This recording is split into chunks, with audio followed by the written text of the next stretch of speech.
My mom had bad milk once as a kid and hasn't had milk since. Period. Done. She's missing out. We know Captain Milk over there likes to drink his milk. Captain Milk. Captain It's like Milk. the worst superhero ever. I could stop Super Dude, all right? He's lactose intolerant. Super Dude. Ferg comes and squeezes his nipple. Why does that mean I lactate? I'm just picturing Ferg flying in to like a crime scene and like squeezing his nipples and then leaving. The udders of destiny.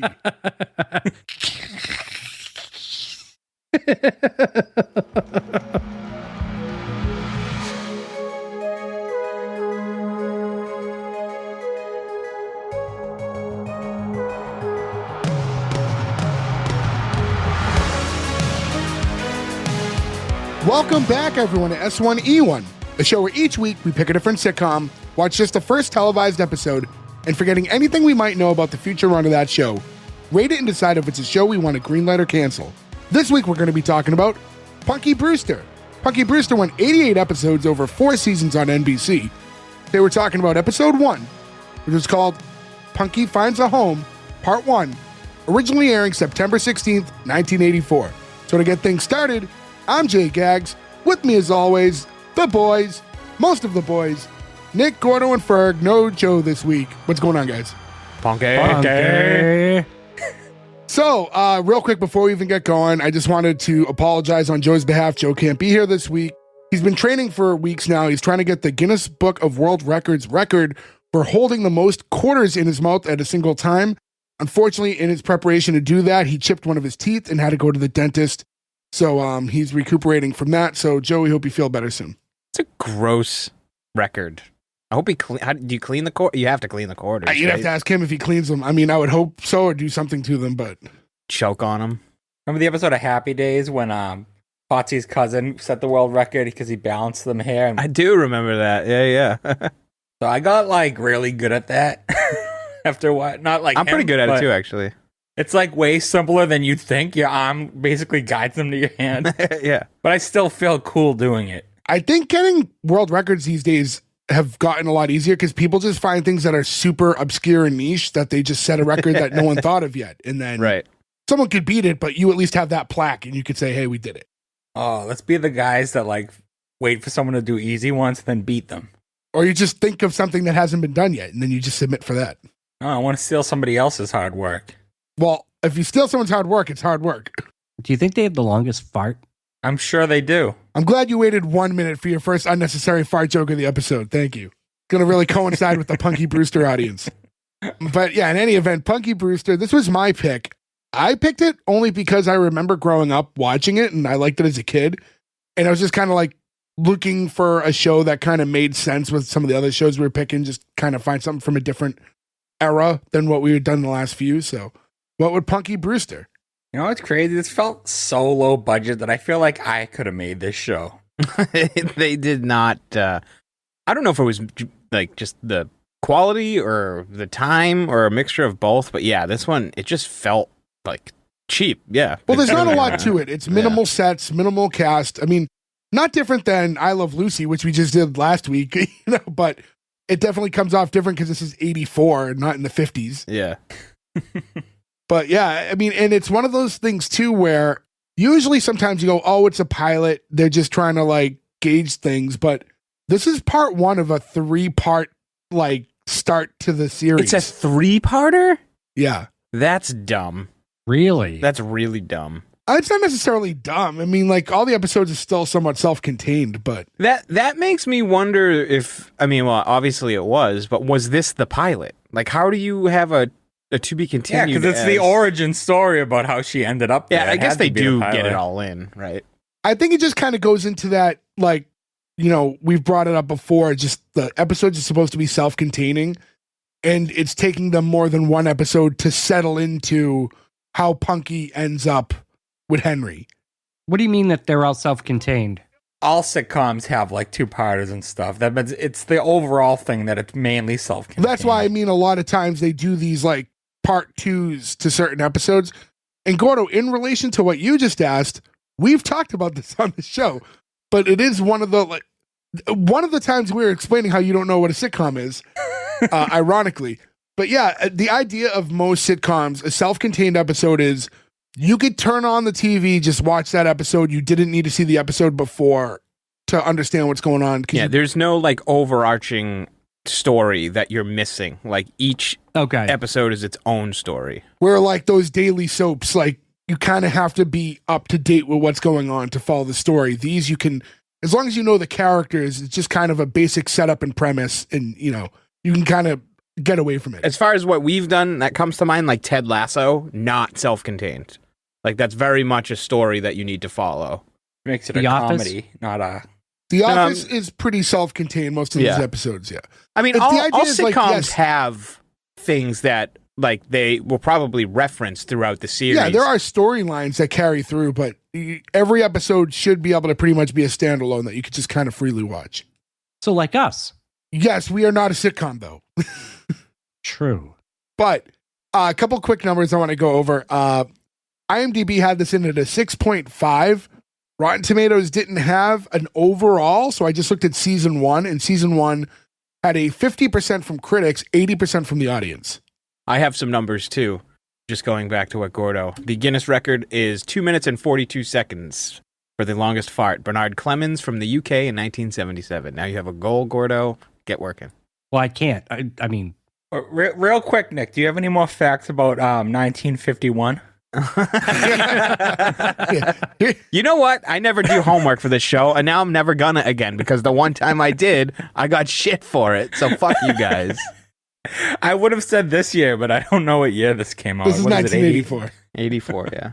This is 1 year before Gordo and Ferg. Yeah. And Joe. And Joe, before we all graced this earth. What was this, Mania 1? Or was Mania 1? No, that was 85. 85. Too. Okay. 85 is a great year. Yeah, it's funny when you look at a lot of shows like this because, again, I remember watching it as a kid, but because of syndication and stuff, like, there's so many things that are before us that you don't realize are before us and things of that nature. Just like Full House. Like, I didn't realize I was the same age as the Olsen twins. I just always assumed I was older than them. Oh, no, I always read... my mother and grandmother always got the People magazines and the Inquirer and the Star and stuff. So I knew how old the Olsen twins were and how many times Elvis was spotted. Yeah. Watching it, I don't know, watching as a kid, I just always thought they were babies. And I was like a, not older kid, but I thought older than them. I'm like a few weeks older than them. I didn't think this show was that old. I thought this was going to be like early 90s. I knew it was before us because I used to watch it with my sisters who had it on tape. And then also That's just the only knowing reason why I like saw it. Soleil Moon Frye, who plays Punky, is, a bit older than us. Not a lot older, but older, She's like 10 years older than us, isn't she? I mean, judging by how old she is here in 1984, she looks like, I didn't check, but I assume she was probably around 6-ish. Yeah, she's 76. August 6th, 76. So she's 10 years older than us. Okay. So she was like 8 years old in this? Or probably 7 when they were filming it? Yeah. Sounds 7 or about 8. right. Yeah, so did you guys watch much Punky Brewster as a kid? Ferg, you said your sisters did, so you by proxy? Yeah. I didn't watch much of it. I remember it. Like, I remember the intro music and the character, but not much else than that. Why do I remember, like, some sort of treehouse? Is that a thing later in the show that she has? Ooh, that might be true. That might be You're a thinking later of season Boy thing. Meets World. No. And then this turned into a cartoon show as well, where they used the same actors doing the voices. Right. My cousins watched this. My older cousins watched this, so I remember watching it. I remember not liking it. I don't know if you guys did any homework leading into recording. Did you see that Fred Gwynn actually tried out for Henry? I Really? did not see that, no. He would have been good. You don't want to go down that road. You don't want to go right that road. Fuck it. And Melissa Joan Hart was one of the 1,000 girls that went for Punky Brewster. Jesus. And then her and Soleil Moon Frye went on to do Sabrina together. Who is... Wait. Soleil? Is that how you pronounce that? Soleil Moon Frye, yeah. She was in the later seasons. Not like the first couple. She joined in like later on. Okay, all right. Because I was just thinking she was like that bitch girl but that's not her. No, it's a different girl. Well, good for her. Didn't do much after this though, right? Like what else would we know Soleil Moon Frye from? Soleil Moon Frye did a bunch of stuff. I mean, she was kind of like, she was at that, like a lot of those child actors that were all partying a lot and stuff and hanging around one another. And She did some episodes. Remember the episode of Saved by the Bell, Screech's secret sauce?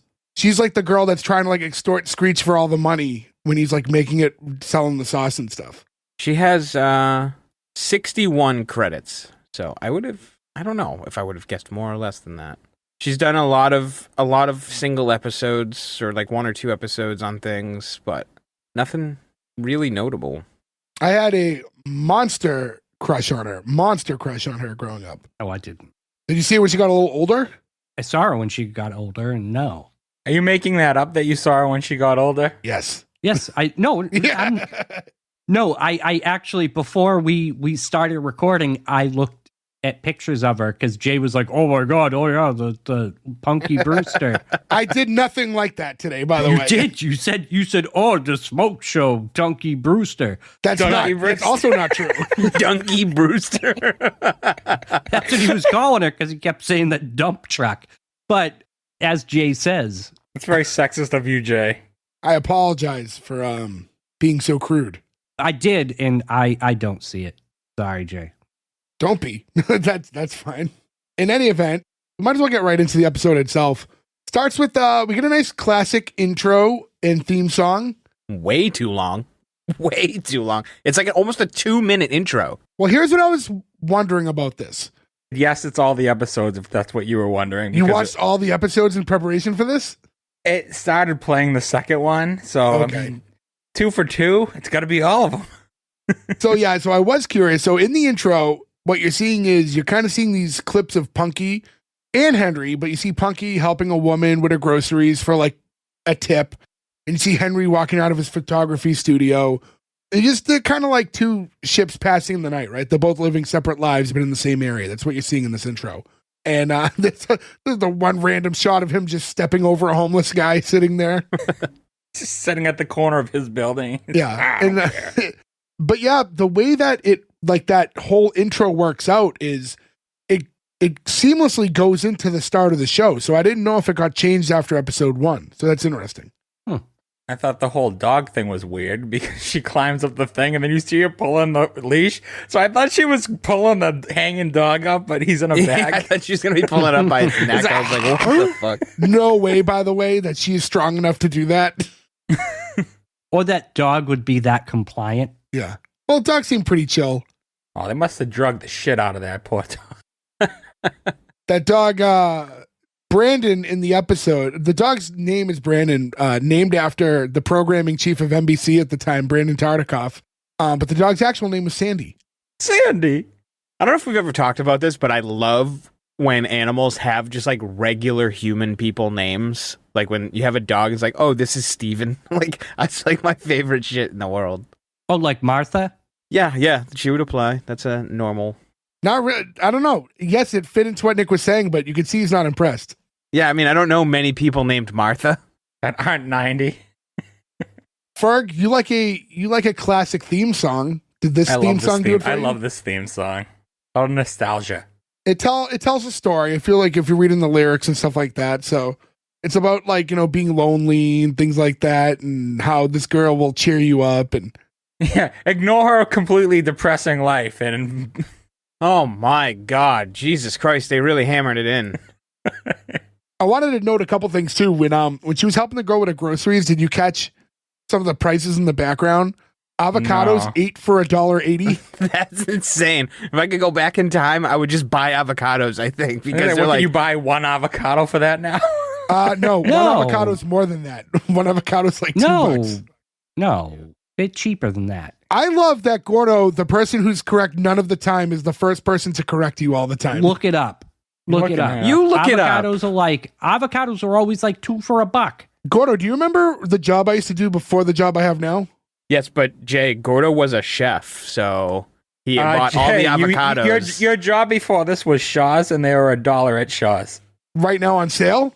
It just says, Haas avocado large, $1 Shaw's. What was that? Or $23 on Amazon. $23 on Amazon? I don't know. Oh, for a 6-pack. Oh, Damn, Bezos. tomatoes, 39 cents a pound. Ooh. Ooh. And then I forget the exact. I didn't write down the one for pork because it wasn't that crazy. It was like $1.69 a pound. It wasn't like. I wonder what eggs were. Eggs just started to skyrocket. So even a year ago, we'd go, wow, eggs were only that much a year ago. Yeah, I mean, that's true. So the intro does end with her, like, she goes up the fire escape and then she uses the rope to get the dog up to join her. But then the actual episode from the intro, that's where it starts. You see them on the fire escape and then they open the window and it starts from the perspective inside the apartment, but it's an abandoned apartment. And Punky opens the window and the two crawl in. And we're seeing that this is kind of where she's been staying, in this abandoned apartment. We don't know anything about her backstory yet. I've never seen a sitcom that the story of the opening theme goes right into the episode and like starts. I could have sworn we did one that was like that, but this one certainly did. And then you were like, that's why I thought they recut it afterwards. Like the only other time I can think of that even on a show is Pee-wee's Playhouse. Shows them entering the playhouse. You see Punky in this apartment, and then there's a knock on the door, and it's her friend Sherry. Sherry or Cherry? Sherry, right? I couldn't tell because the mother, when she's knocking on the door, she's going, Sherry! And I don't know if she's saying Sherry or Cherry, but she says she has a big butt. So Cherry walks in. Cherry, her real name, Cherry Johnson, because the character was like, I think it was like her uncle or something. Was like someone who worked on the show. The character was named after her, but then she had to audition for the part. You might also know her because she was Maxine on Family Matters. I was going to say, she's from something. And Family Matters. Yeah, okay. She was like Laura Winslow's best friend. Oh, okay. For a second, I thought she was Laura Winslow, but that time didn't match up, like the age. Yeah, and then they greet one another, and then within seconds, there's like you hear from the hallway, and you cut back in, and it's Cherry's grandma. She's looking for her, and she's calling her, Sherry, and that's Susie Garrett, who plays her grandma, Mrs. Johnson. That's her actual grandma. Oh wow! Oh, interesting. Does this guy really own the building? Yeah, it's like Yeah. this is all a documentary. Punky. So while she's looking for her granddaughter, that's when Henry steps into the hallway. Weird hallway, by the way. It's huge. It's huge. It has like a step. Like it doesn't make sense to have that weird step like in the middle of it like that. Yeah.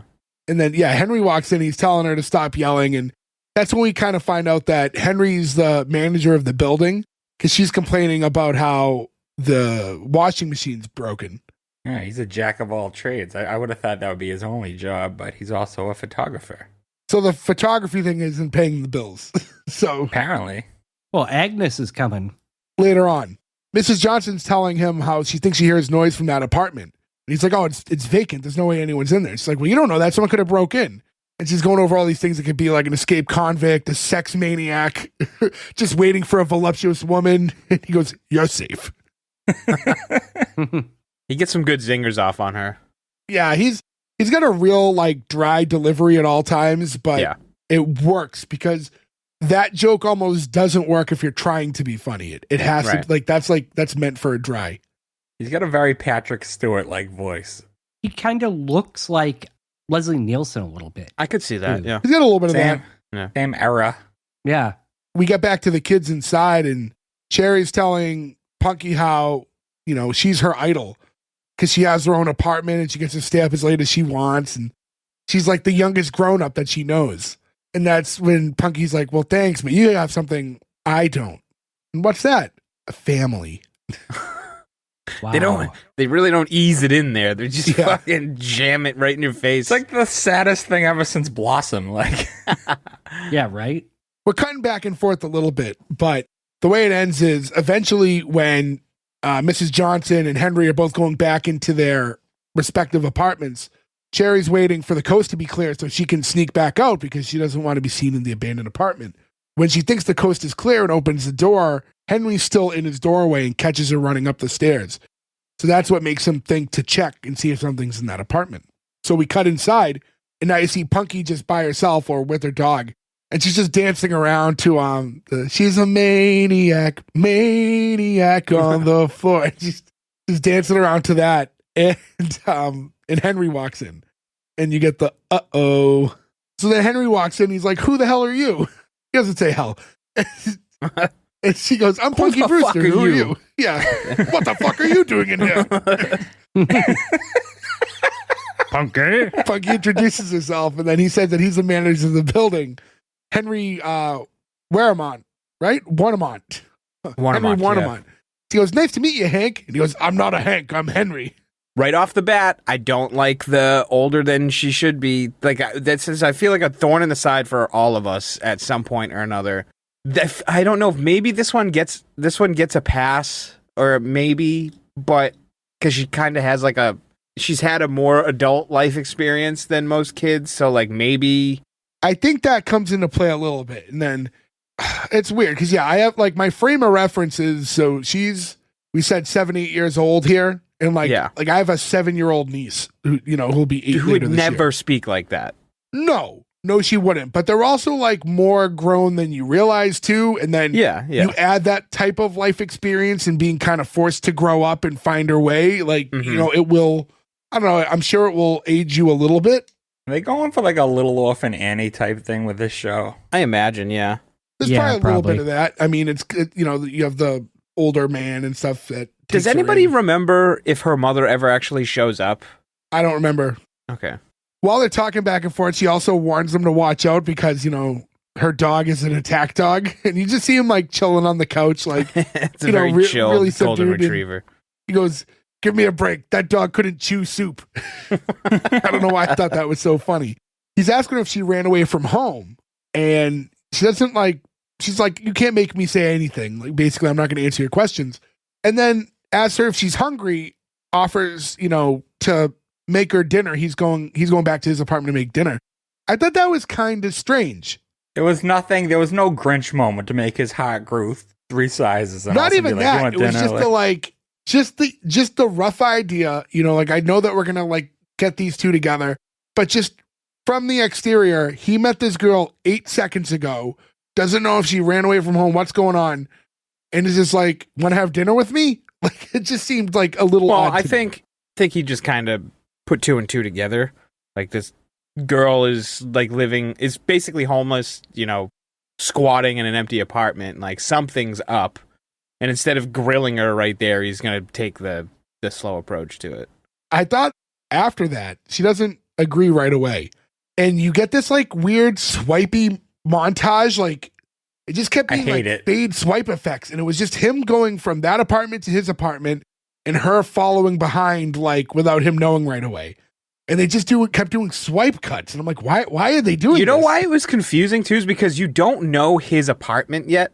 So you don't know where they are necessarily. I don't know. I was confused by what the hell was happening.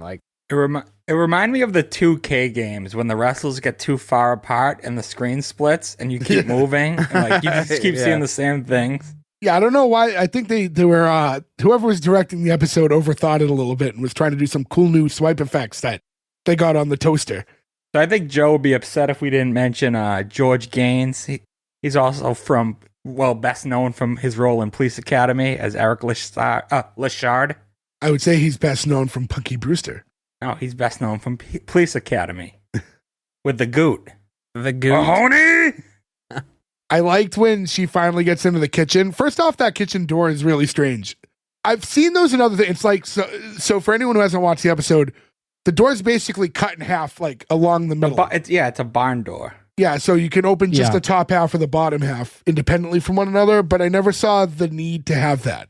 By the way, that kitchen looks eerily like the kitchen from Roseanne, but the rest isn't set up like that, and Roseanne doesn't come out for a while, but actually not that far after this, right? Roseanne was 86, wasn't it? Yeah. It's one of those shows that's older than you remember. It looked very similar. It'd be mirrored though, it's the opposite right side. Yeah, it was on the left side instead of the right. The kitchen enters the other side. But when she walks in, he goes, "You want milk or juice?" And she's like, "What kind of juice?" "I got green or brown." "What's the difference?" 2 weeks. I audibly went, ew. Yeah, me too. That's gross. Here you are bringing in a little runaway girl and feeding her gross brown juice. Well, this is how he lives. On. He lives as just a sloppy bachelor just on his own. He just doesn't. Yeah. He keep his apartment was super dirty when we first see it inside. It's super messy. Yeah. And I remember thinking that too. It gets resolved a little later, so I don't want to get into it too much. But I remember as soon as they walked into the apartment thinking, this isn't a good set for like a sitcom. It's too messy in here. Yeah. I also don't remember anything of the show. I thought I was gonna have. I would remember the set more, and I really did not. Yeah, it's weird. I watched a good amount of it when I was a kid when it was on, but I don't like a lot of shows from when I watched them when I was younger. I don't have a lot of like things that stuck with me if I didn't get to continue watching it later in life. So there's not much that's really there for me. Also, like, you assume that, like, the green juice turned brown. Like, that's making the assumption that the original green juice was green. Could have started as brown juice.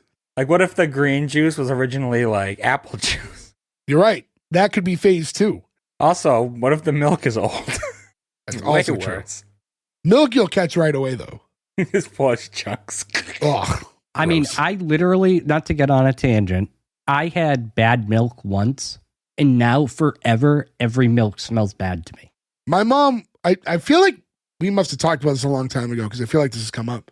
My mom had bad milk once as a kid and hasn't had milk since. Period. Like, Oh, done. she's All missing done. out. We know Captain Milk over there likes to drink his milk. I get big and strong.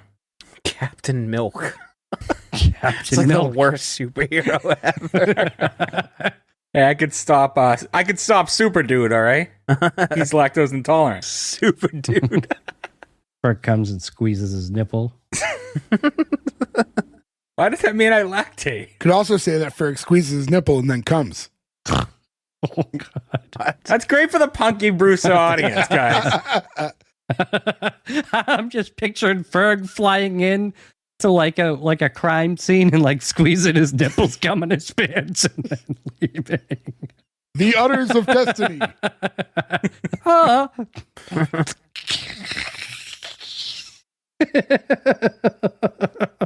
Listen, I have strong bones and you're both gimpy as fuck, so That's true. Jay's had a limp for like 3 years. Gordo's got a messed up shoulder. Not anymore. I'm good.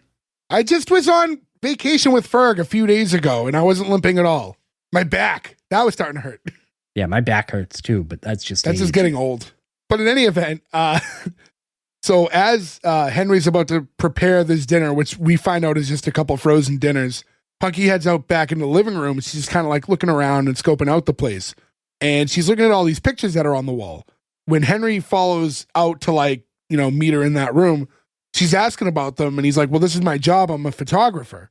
And she's telling him, oh, I like them because you can like see how people feel through the photos. Like you must care a lot about people. And he's like, nope. I hate people, Punky. Just me and my camera, Punky. What is those cameras seeing? Probably nothing exciting. Horny old women. He's saying to her, like, what do you know? You're just a child. You haven't even learned how to match your shoes yet. Obviously, that became like the iconic staple for Punky Brewster is her mismatched shoes. That was a known thing that followed her. That's the thing I think people remember most about Punky Brewster, to be honest. She still does it on the new show. Because that was a callback. Because that was her signature thing. I don't like it when it's an adult. It's cute when it's a little girl. Well, write him a letter. I'm gonna. Hey, Peacock, I don't like that she's still mismatching her shoes. She's an adult now. She should know better. It should be her kid does it or something. And she goes, well, I did it. I didn't watch the new one at all, but I am tempted to, out of curiosity, to just see if like there's any similarities at all. Because the trailer I saw, it looked like a very just modern sitcom. It's very modern. I only saw a little of it, and I think it came on after some other old show I was watching. Now, could we actually do that? Or is that a continuation? No, it counts as a new show.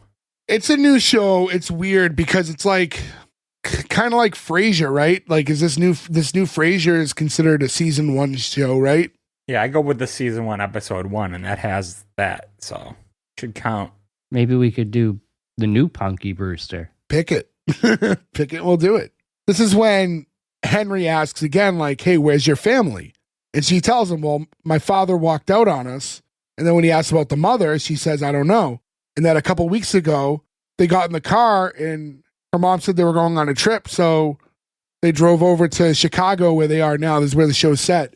And the mom parked at a shopping center and went in and never came back out. There's no coming back from this. It's so incredibly sad of a story. She even left the car. Like she just went, fuck this. What, and gone. like, what happened to this lady? I wonder if it ever gets touched on. I'm sure. Like you it wonder, does. did she abandon her? Or did she get like killed in the store? Like what happened? How long did Punky stay in this car before she was like, Mom's not coming back, and then wandered the streets of Chicago?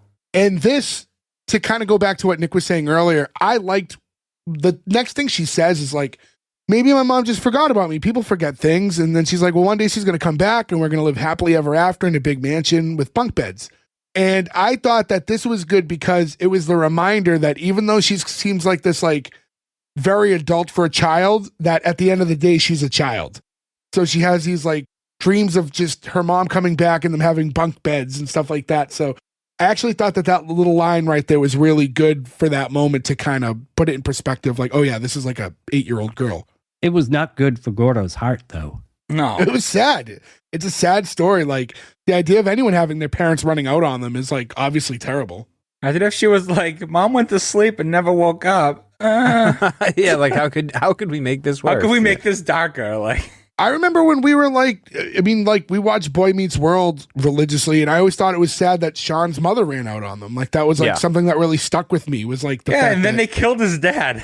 It's like you had to do that to poor Sean. They shit on Sean. He goes through a lot throughout the. He didn't really die though. He faked his own death to go coach football. Oh, Bobby Boucher. And Sean joins a cult, and then Mr. Turner gets in a motorcycle accident. Speaking of nipple rubbing, by the way. Farmer Fred. Yeah. Oh yeah. Oh, he kind of looks like Henry too. Yeah. No, he does not. He's a little thicker. Sean's dad. He does not look like Henry. Henry's a tall, thin man, and Sean's dad's a short, fat guy. Yeah, he's like a stockier guy. Oh, maybe I'm thinking of someone else. I don't think their faces are terribly off, but regardless. So now that Henry knows the story, he's like, all right, I'm going to have to call the police and, we're going to try to track down your mother. We can't have you living in like this empty apartment and you're obviously not going to stay with me. So he's going to call this like detective friend of his. And he looks over and while he's talking, she's dead asleep on the couch. Can I ask, why would you call a detective friend and just not the police?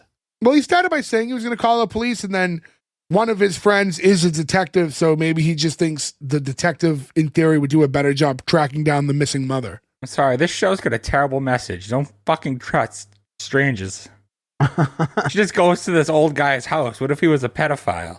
Yeah, well, I thought like you were going to say it sends a terrible message, but he does the right thing, so I guess what you're saying is the show is going to make people trust people too much. Yeah. You gotta teach your kids, don't talk to strangers and don't go to a weird stranger's apartment. Well, how about don't abandon your kids and then it won't be a problem? I mean, also true. Also, don't abandon your kids or your family.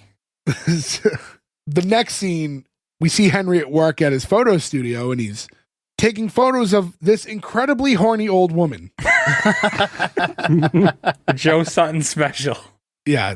Her name's Agnes. And he's doing like this photo shoot for her. I don't know what the photos are for. For her next husband. She's coming on to Henry pretty strong. Oh, she's coming all right. She says that he's an absolute hunk and that every time she looks at him, she gets the sweats. She gets the sweat. My God. He gave her the vapors. She's like, I know why you're worried. Like, I've been married 5 times and all 5 of those bozos ended up dying on me. But I swear they all went with smiles on their faces. Well, you don't know. Maybe they all died kind of younger. No, she murdered them all and took their money. Now she's using all that money for boudoir photo shoots. It didn't look very boudoir. The boudoir? So I'm a little confused. Is that studio in his apartment? Is that another part of his apartment? Like no, I think it was like no. You see in the intro him going in and out of the door from outside. So yeah, it's in a different place entirely. I couldn't tell if it was just another part of the apartment that no one saw yet. It had like a front door that led to the street. So I thought maybe that it was like a street level like retail shop. Like he owned it. That's why he's the apartment manager. Or the building manager, because maybe he owns the studio and therefore owns the building. We don't see for sure, right? There is a possibility that it could be a separate entranceway, but It's very messy, just like his apartment, but it makes sense because he owns both, so they both would be messy, but it was very similar to his apartment. He is an artiste. True. Have you guys ever had like photos done for anything Nope. outside of school photos? You know, me and my brother took one a long ass time ago. My mother made us do it. But other than that, no. Me and my brother did one like 15 plus years ago because my mom didn't have like an adult photo of me and my brother together. And we borrowed a tie from you for my brother because my brother didn't have a tie, Nick. I vaguely remember that. Yeah, I mean, it was a long time ago and an insignificant moment, but just something I remember. But So yeah, my last one was 12 years ago. I know because Max was a little baby in it, and he was well behaved. I've never had a professional photo done of me. You know what? Maybe we should all have professional photos done of us. the Why five don't of you us, just let me paint you like one of your French women? You could also do that. If you want to see my dong, it's fine. I'll just send you a picture. I don't want a picture of your dong. I would actually love for Ferg to paint you and we could post it. So if there's That ever a would day be that, fucking great. First of all, actually. you were all in art class with me and know how unartistic I am. So Yes, no. that's why it would be great. yeah. It would be like in not another teen movie when she's painting and it's just the big smiley face thing. We have done the old timey photos. Does that count? Oh yeah, dude, I forgot about that. That would be fun to do one as a group.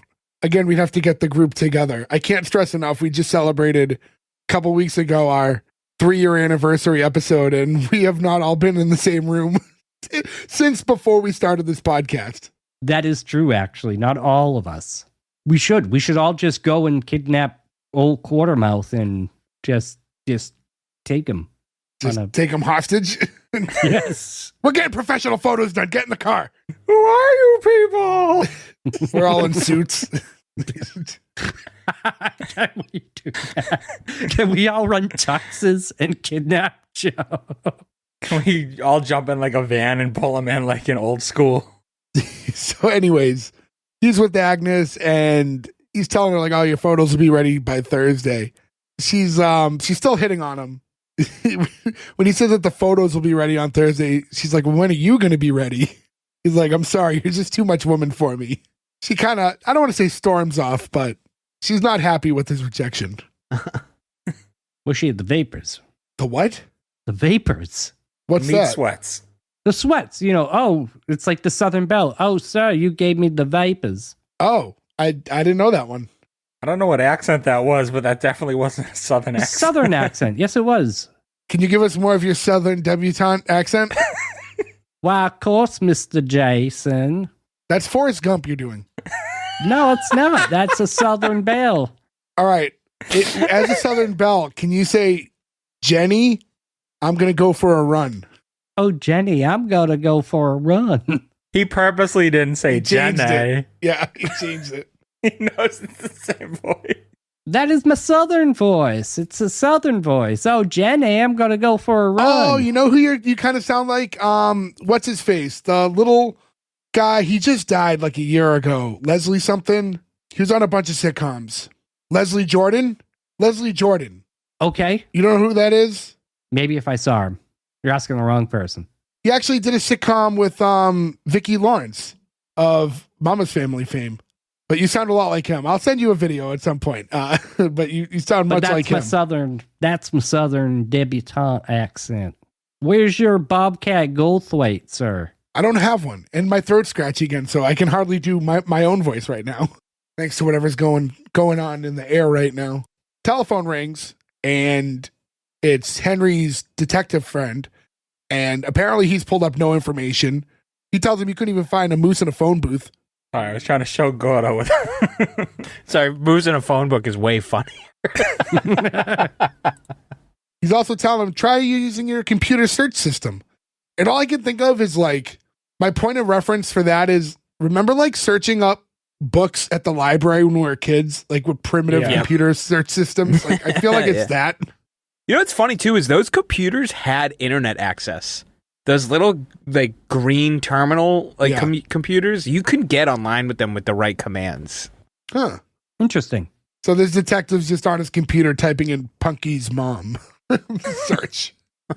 Oh, Punky Brewster. Sorry, Henry, nothing pulled up. I like that this detective needs to be told, hey, look on your computer. Like that would be the first thing.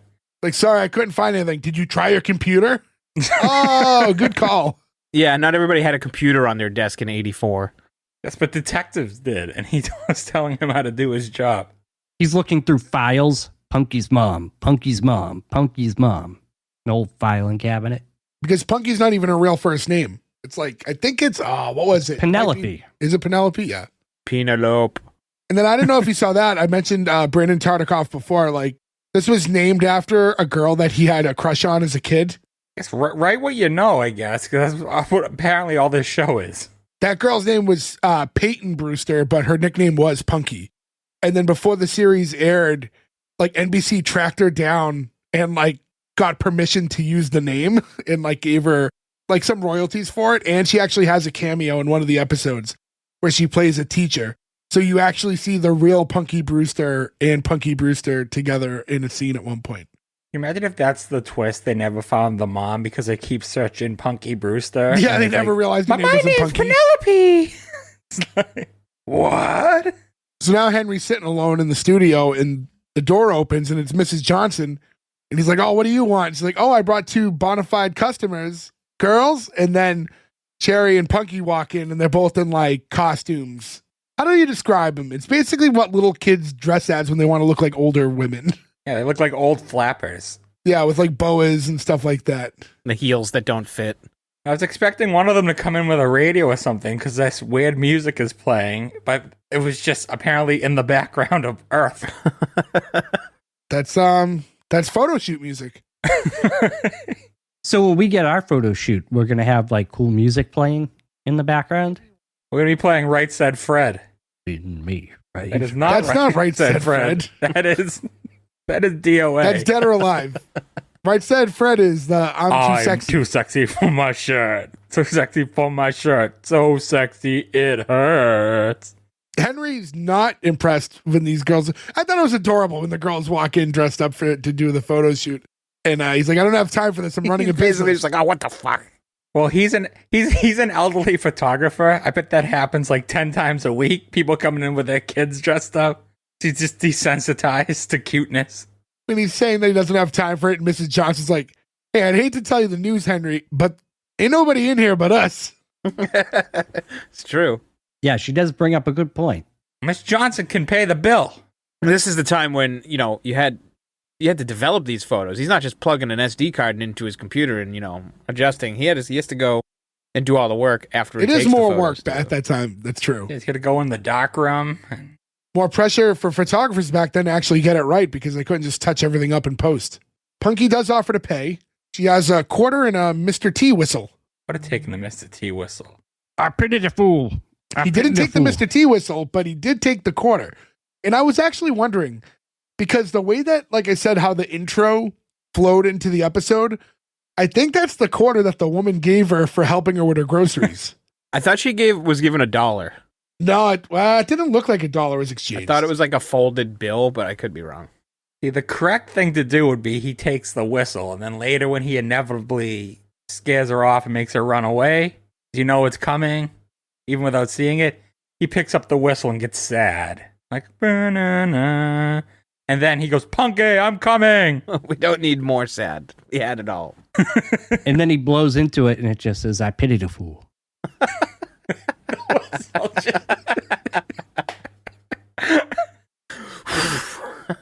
I pity the fool. So we do get the fun little montage of photos. So he agrees, like, all right, just one photograph. You see that he ends up taking a ton of them because you see a whole little slideshow of all the photos that are being taken. He's having fun. But he's in a couple. Who took those photos? Mrs. Johnson just took the camera? Anybody can do this. I mean, I imagine he probably has a timer or he has a shutter button. It ends on that montage. In the next scene, we see Punky in the kitchen doing the dishes. She's like, all right, dishes are done. Hey, Brandon, how's the floor polish coming along? And you see the dog with like sponges strapped to his feet and there's like all suds on the floor. I thought that was adorable. Yeah, it was really cute. It gave me an idea for Martha. Gonna make your dog clean your floor? Yeah, she got to earn her keep. Better than my other idea. Kill I it. bet. Feet pics. What? Feet pics. Of who? A dog. What the fuck is wrong with you? That just made me uncomfortable. I don't even know how to, like... No, I always joke that I'm going to send cute pictures of my dog and make people buy them. But her feet. That's not what you said. You said But feet her pics. feet. And her feet. Pause. Only pause. Only pause. So you want to send pictures of your dog's feet to bestiality perverts? No, I didn't say that. Well, who do you want to send them to? Who? I'm yeah, sorry, what Punky normal Brewster person's buying fans. those? Okay, never mind. I thought, it would be like a cute, like, dog mom type That's fucking Instagram adorable. thing. Yeah, thank you. Hey, do me a favor. Take a couple pictures of your dog's feet, and I'll pay for you to print a bunch of them out. And I want you to just hand them to people and see what your reaction is. Isn't this cute? Here you go. There's a picture of my dog's feet. And I want you to tell me if you get one person who's not creeped out by it. I want you to tell me if you don't get hit. Do you remember in the episode of The Office where they all get agitated with Oscar because he keeps talking about his dog like it's a baby? Yep. Gordo. He's just constant about this fucking doodle. I love that doodle. We know. That's my dude. You gotta remember, Nick's also a desensitized cat freak. I have a cat too. You've heard her. Yeah, we have. She's been on the show. Unfortunately. I love dogs. I just, I don't know. Jay's got one of the most annoying dogs ever birthed, though. Yeah, it's super cool how she can't be around other dogs or children. It makes life really easy. Because who doesn't want a house dog? She's doing the dishes, they're cleaning the floor, she's cleaning the windows. She's trying to earn her keep, I guess. She's trying to, I guess, make Henry want her to be there, which is it's commendable. Like but also inherently sad when you think about it. And then you see Henry walking down the hallway and he gets stopped by Mrs. Johnson while they're still in the hallway. She brings up how the dryer's still busted. I think I said washing machine earlier. It's the dryer. And she's like, this is what happens when I have to hang my clothes outside. And someone just spray painted like Julio 84. Like they just tagged her laundry. Yeah, what does he say? I think he says, I see Julio knows your breast size. Dress size. Yeah, Is because it he wrote dress or Julio dress? Dress. 84. Oh, okay. She wears a size 84. Apparently. Meaning she's a large woman. Well, yes, that's what that would mean. But I thought he said breast size. That's why I was like, I don't know for sure, and I don't want to say this. Oh, I thought you couldn't say it because you were trying to not laugh. No, because in the early part of the episode, she makes a comment about voluptuous women, and he says you're safe. So he kind of made an anti-big boob joke on her earlier. So I guess it makes more sense for him to not go the other way now. Yeah, I mean, also props to Julio. For what? Ruining her laundry? It's like when I go to New York and you see like people who tag in like the craziest spot. That's not just New York. No, I mean, in New York, they're on like another level. They're on like places where you're like, how the hell did they get there? I was on 90 a couple of weeks ago, and somebody had it on the street sign, which is over the street. I'm like, how did they get up there? How did they Exactly. do that? It's impressive. Like at that point, you win. Like keep it up there. Yeah, like all those overpasses you see on 90, like Fergus saying, like, I just like, you can't figure out how they did it. Like, did they reach over and do it upside down? Did they climb over and hang on? You have a giant stencil and Super Soaker. I've always wanted a tag, but I never could come up with the name. Really? That's what stopped you? Let's come up with a tag name for Gordo. Do you think we should just crowdsource this to the Stanksy? Stanksy? Stanksy. There's a callback to our early days. Jay had a tag name. What was it? When we were in middle school, everyone used to tag stuff. Like, period. I used to write frog on a lot of stuff. Frog, that's what it was, yeah. Frog, okay. Oh yeah, because you had that stupid pin on your hat. I had a lot of pins on my hat. But you had the frog one right in the stinky middle. Did your mom take that hat and hide it because it smelled? No, it's his No, vest. I still have that hat. It was his vest that they hit on him. But in any event, she asked him if he found Punky's mother. No luck still, so he's saying, I'm going to have to take her over to the Department of Children and Family Services. And she's like, well, why don't you just see if maybe Punky can live with you? And he's like, whoa, what? Like, no. Fuck that. It's impossible. He's like, it'll never work out. Punky's so young, bubbly, and full of life, and I'm old, tired, and full of prunes.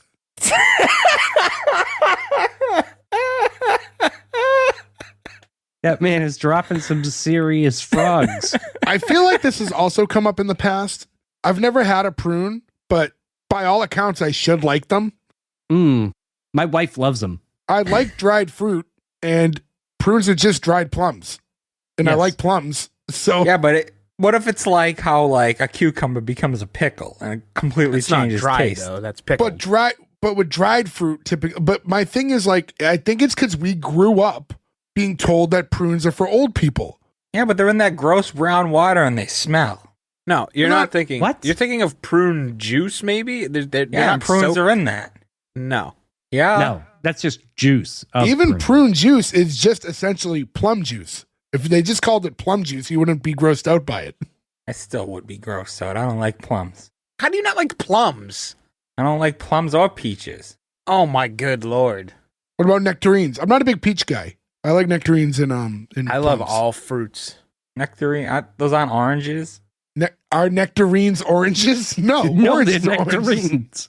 Oh, then I don't know. Nectarine is the non-hairy peach. Yeah. Then no, because I don't like peaches. And then they have white nectarines and white peaches. You can name a bunch more types of peaches. I don't like peaches. It's not going to Well, change. I'm just saying white peaches are a lot different than regular peaches as far as flavor. And then there's avocados, which are fruit. I love avocados. Does that one surprise you? It does. Those are also yeah. called green peaches. Oh, no. No, I'm a peach fan. I like peaches and plums. I like the song Peaches. I knew you were going to say it. I was like waiting for it to happen. What are those fruits called with stone fruits, right? Yeah, they're all stone fruit. Yeah. Oh, okay. You know they were put there by a man downtown. You cut out so many words. He doesn't know. He doesn't know them. Yeah. No, I do. They come from a can. They were They were put there by a man. man in a factory downtown. There you go. Woman. Animal. Anyways, she's telling Henry, you know, I think the two of you would actually be really good for each other right now.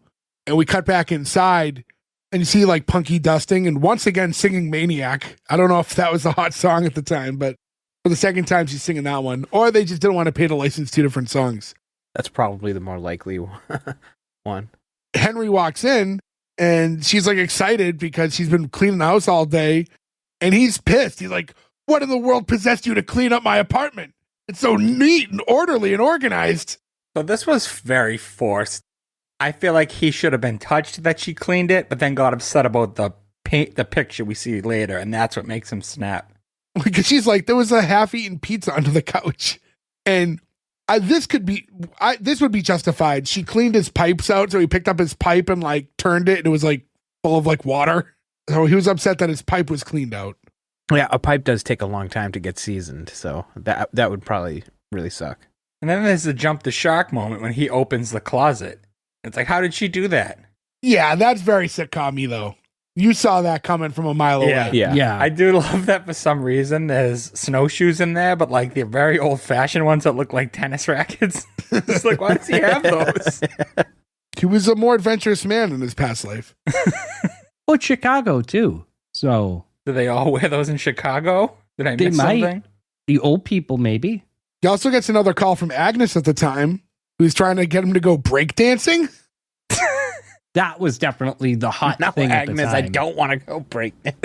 Agnes is like 70 years old in this episode. Yeah. She's gonna break if she does that. That's why it's called breakdancing. Henry also spots the Michael Jackson poster that she put on the wall. And like he just looks at her and she's just like nodding her head like pleased by it. I thought that was funny. I think she's like adorable and actually pretty good for her age, because I didn't realize she was 7 or 8 during this. Because I was at the first, I was like, I don't know, like not the best I've ever seen. But once you realize how old she is, it's like, okay, well, she did pretty good actually, considering how old she is. Well, I mean, there's only a couple of characters in the show, really. I mean, it's only 4. That doesn't change her age. I meant that she has to carry such a big right. Yeah. load. You know what I mean? Well, yeah, I mean, even just being the star of the show, anyways. Like, we've with all the episodes we've gone over in the past, we've seen the difference it can make to like a good child actor versus a bad one.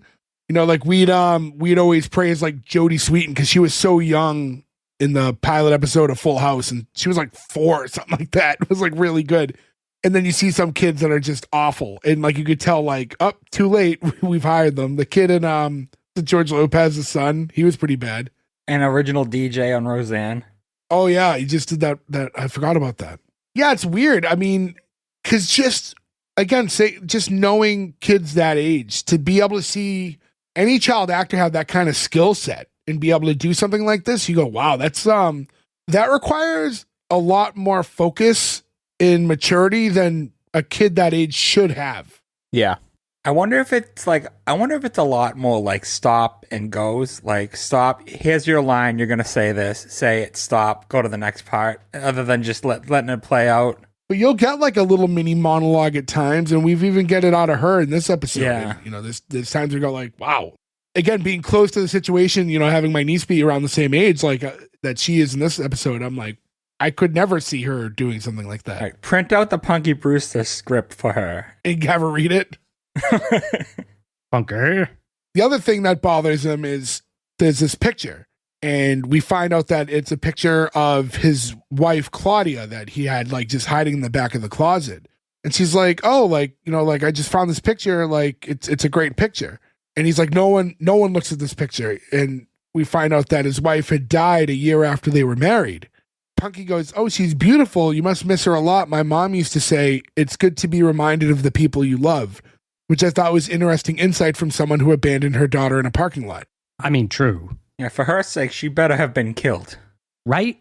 Like, I mean, I did read ahead a little bit. Cheater. And apparently, in the new season, they link up. Oh, in the brand new show? In the brand new show, they link up. I've been waiting in the mall. Where have you been? That's how new sitcoms do it. Yuck, yuck, yuck, yuck, yuck. See, I got the milk. And Ferg, oh. got the milk nipples. Anyways, back to this, serious part of the episode. 1 minute, Gordo's cracking himself up. Yeah. That would be his tag name, Snorts. He's saying how it hurts him to look at the picture. And she says, if you never let yourself feel sad, how could you ever feel happy? Which is super analytical, and that's well above her age. No. Sorry. Yeah, I really don't. I'm not sure I would have ever realized this had we not done this podcast, but like, I hate this so much when they're just way too smart kids. It drives me insane. It happens a lot, though. It's tough to write children that act like children because they'd be insufferable, because kids that age are usually just annoying. I agree, but there's a healthy in between for, suspended disbelief. You can't be this insightful at this age. You just can't be. I just think, again, like, we have reminders that she's young, but there is something to the situation of like the cards she was dealt that gives it like a bit of a pass. I feel like you're forced to grow up a little bit. But yes, I mean, I get what you're saying. It doesn't bother me the way it bothers you, but... No, but a month on the street's not going to turn you into Einstein. Not that. No, but it's going to harden your heart. That'll make her street smart. It's not going to make her, like, a genius that talks like an adult. This would be very insightful. You get the reminders that she's a kid. Like, even here, when he's telling her that he's going to call the Department of Children and Family Services and hopefully they find her a foster home, she goes, but I don't even know the Fosters. So like, you have these moments where she's still a little kid. Again, horrible. And then, like, this is, again, getting, like, really nice dialogue from a kid where she's saying, like, I must be a terrible person. First my father leaves and my mother ditches me, and now you're trying to get rid of me. Like, nobody wants me around. And Jesus Christ. her delivery was really good. It was. Like, I thought her acting there was beyond her age. Meanwhile, Henry's just like, oh, fuck, okay. Yeah. So she goes to leave. She grabs the dog and they head out the door. He was so stern She's already out the door and goes, Punky, come back here. Punky. You get the most intense Punky. Yeah, that one Punky after the first yell was very Punky. And then he runs out to chase her. And even though she only left a half a second before, I guess she's long gone. So because of that, I would have bet money she went back to the other apartment, but that wasn't the payoff. I thought he was going to come home. I can't find her. I've been here the whole time in the other place. And it's like... Or she comes out and says, will you keep it down? So he runs out to chase after her, and then they cut to a little bit later on in the night, and you can see that it's pouring outside. You hear the thunder and the rain, and he walks back into his apartment. Now he's soaked, and he opens up like the photo of him and Punky from like when they did the little photo shoot of her like holding his mouth to like make a smile. It's framed, and he like sits it on like that little shelf that's behind the couch, and then he picks up the picture of his wife that, you know, he's been trying to avoid looking at, and gives it a good look, and he sets that up on the couch too. So we can tell that he's learning to feel again, you know? He's not avoiding his feelings. I'm surprised on a show that loves montages so much, they didn't have it's one of him like searching the streets for her and all these different places. That's true. Well, there's already a little bit of a longer episode, so that's why. Yeah, but it's a 3-parter. Yeah, it's true. So they kind of... So all of a sudden, she walks out from the kitchen area. She's like, hi, Henry. I thought it out. I'm going to give you one more chance. It's like, I was out for 3.5 hours looking for you. Where have you been? Like, right here. It was raining outside. I'd be so fucking mad. How, though? That's why she needed to be in the other apartment. How did she go at the front door? He missed her, and she was back in the house. Maybe she did go in there at first. I don't know. Maybe she went up the fire escape. No, he left the front door open. They would have passed each other. Not necessarily. She could have gone out, took a right, he went out, took a left, and then she came back in is really all that needed to happen. That's true. Yeah, because if you remember, he left the apartment door open.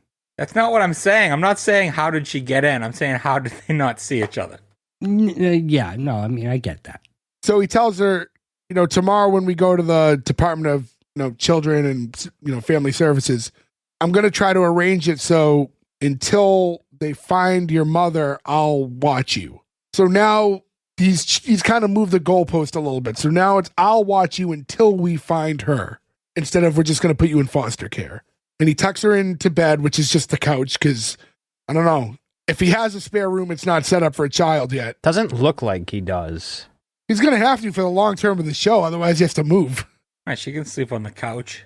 She's Forever? a freeloader. He was sleeping in an armchair before. She's moved up. He tucks her in and he heads out. She's excited. She yells yippee. He yells quiet from the other room. So she whispers yippee. And then prays, I guess you could say it's praying. She's talking to God. She's doing it out loud. She's like, God, it's me, Punky. And she's just asking for help finding her mom. And in the meantime, you know, thanks for sending her Henry.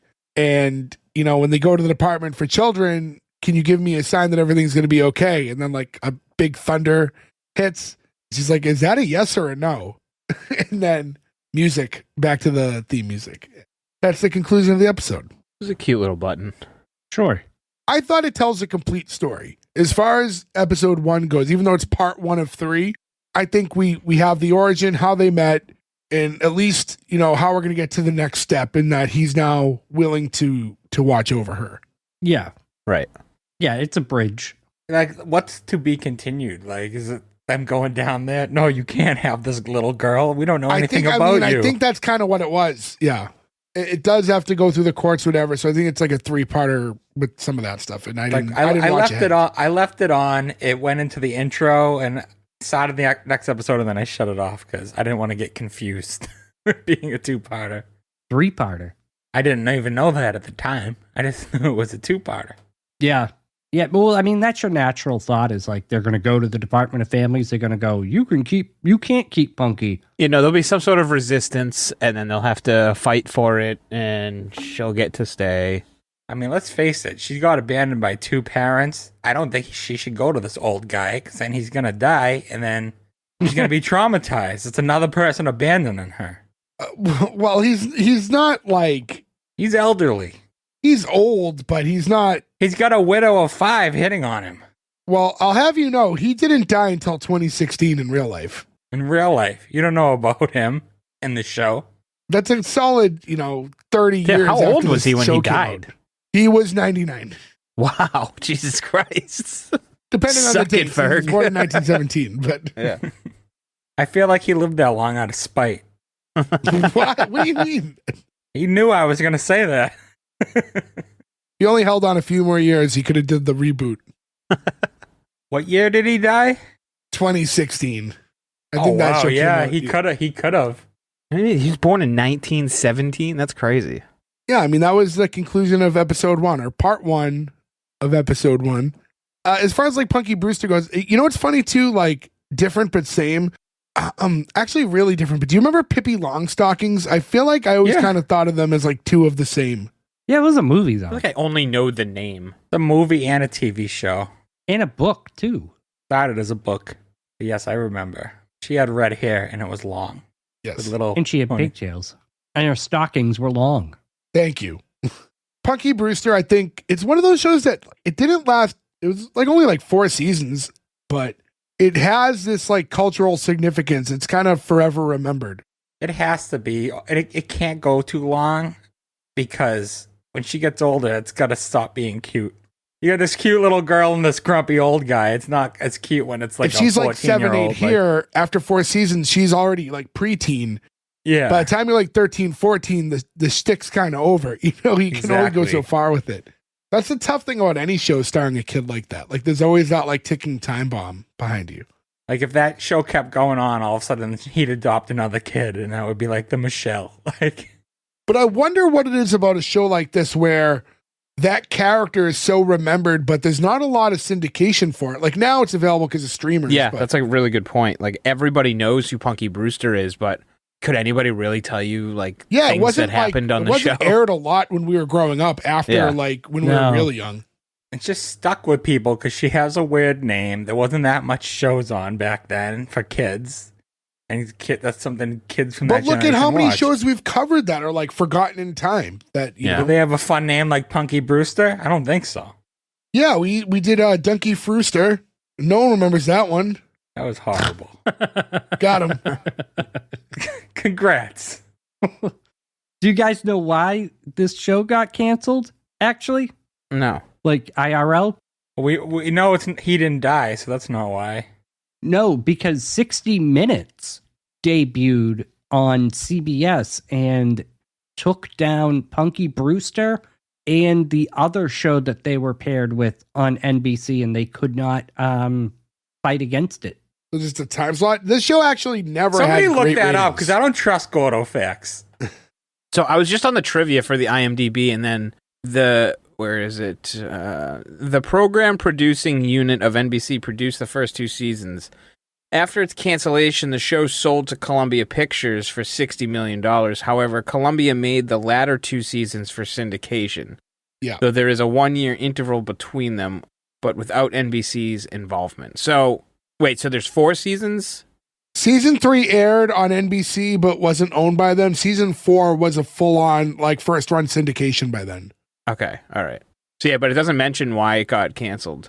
The ratings were never phenomenal to begin with, but it like resonated really well with kids. And I just think they failed to pivot. When you look at like a Saved by the Bell, which was a show that was like kids really liked, but they put that show on Saturday morning. Saved by the Bell like was airing new episodes like against cartoon shows, trying to get kids.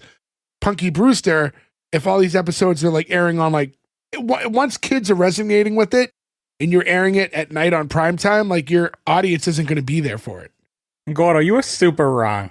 It says it was canceled because it couldn't compete with 60 Minutes. That's what I'm saying. It didn't get replaced by it.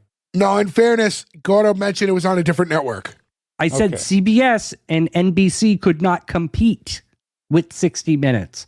It's such a drastically different fucking demographic too. Guess what, Ferg? But bam. See you later. But bam. You got the infamous Gordo ba-bam. You've been banned. Oh, I've been bammed. Got dabbed on. But yeah, anyways, I mean, we kind of covered everything. There's not a lot else to say, so might as well just do the green letter cancel. I want to remind everyone, S1E1pod.com. Should have said it at the top of the episode, but I did not. So S1E1pod.com is where you can find all our social medias, and then everywhere you can find us where to listen, all that stuff. Rate, review, subscribe to all those things. But most importantly, in the case of something like the green light or cancel, when we're missing one, that's how you can find out the mail-in vote for Joe, who's not here this episode, in the event of a tie. But just in general, go to those S1E1 pod on Instagram and X and give us a follow there. And there's always different clips and things of that nature, but we always post our final voting towards the end of the week, so you can see all of that. So with that in mind, in the order I see you in, Nick, starting with you. Yeah, the show is not without its laughs. I mean, I got a couple out of it. But firstly, way too sad. I get that you have to explain why things are happening in the pilot, but I don't know. Just like topically, it was incredibly sad. It did turn into like kind of like a beacon for kids in the same situation, which was nice, though. I guess they received like tens of thousands of letters from other children at that time who kind of were dealing with the same thing, which is, you know, kind of heartwarming and hard to, you know, go into the next part where I hated the show so much. My biggest problem with it is the pacing. It was like the dialogue, the interactions were like really, really unnatural and paced poorly. It just didn't feel right. I didn't like the I don't know how to like explain it necessarily, but I was uncomfortable watching it. Like it didn't flow at all. I would be lying if I said I didn't want to know at least what happens in the next 2 episodes of this 3-parter just to kind of understand what is going on with Punky. But overall, no, I don't care to watch such a bummer of a show. She was probably the only redeemable character of this short cast. Like, he's just too old and grumpy. She, you know, and like I talked about, she's like too wise for her age, which is kind of annoying, but she's also charming too. Like, I don't know. I'm right down the middle on her. But overall, as far as the show goes, yeah, it's a cancel. I did not really enjoy it, and I don't really care to see more of it. Gordo. Yeah, I mean, the episode went by pretty quickly. So the writing was okay for it. Like, the writing did its job. You got a feel for the characters. It's good dialogue. Like, everybody had chemistry. I just didn't like it. I didn't like it when it was on. I only remember watching a handful of episodes when it was on and not liking it. And I was kind of excited to watch this to maybe dispel old Gordo, because this is like a well-received show. Not for me. I don't know what it is about it. I just did not like it. And I can't explain it any more than that I just didn't like it. So unfortunately, I can see the appeal, but the appeal is not for me. I do want to know what happens in episode 2 just out of curiosity, but I don't want to watch it. I don't care enough to watch it. Cancel.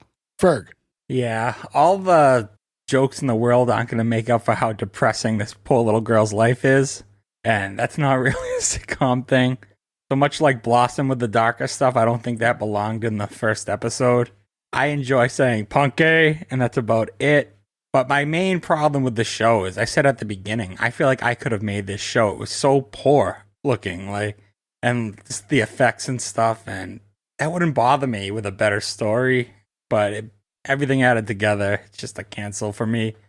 I like The Neighbors, and that's about it. So I'm in a different boat than you guys. I actually enjoyed the show. I think that, like I said earlier, I think Soleil Moon Frye did a great job acting as a kid. Yes, the storyline's a little sad here. It's a sad origin, but I think that we're going to get past that, and then, you know, moving forward, it'd be more fun and upbeat. I thought there was just good chemistry. I do think that the pacing could have been better at times. To kind of go back to what Nick was saying, there was a point where I think just the delivery from Henry is always so spaced out and slow that you could shave a couple minutes off the episode just having him talk a little quicker at times, but I liked it. So I'm going to give it the green light. With that being said, regardless of Joe's vote, I'm sorry to Punky Brewster. It is a cancel from us because we have 3 cancellations already. Can I add, too, that the new show is also canceled after 1 season? Yeah, it only made the 1 season. That seemed to be the case. Same thing with the Saved by the Bell reboot. Not surprised. Why would I want to watch the reboot? Well, it's a different show. It's a totally different thing. So, I mean... We should pick it. Pick it. Go ahead. We should. You can. You can. Regardless. You know what? I will. Good. I will. Good. Well, to close out, guys, I want to thank everyone for listening. Again, S1E1pod.com is where you can find all the links everywhere you can listen to us, all our social medias. Again, want to remind you, please give us a follow, S1E1 Pod on our social medias. We like talking to you guys. We want to know shows that you want us to cover and just your general opinions of the show. Just talk to us. It's nice meeting all you guys and kind of figuring out where all our listeners are coming from and how you found us. So feel free, give us a message on Instagram or X. But with that in mind, thank you guys for listening. We'll catch you again next week with another new episode. But until then, thank you. Goodbye. I think we got the best Julio 84. Punky.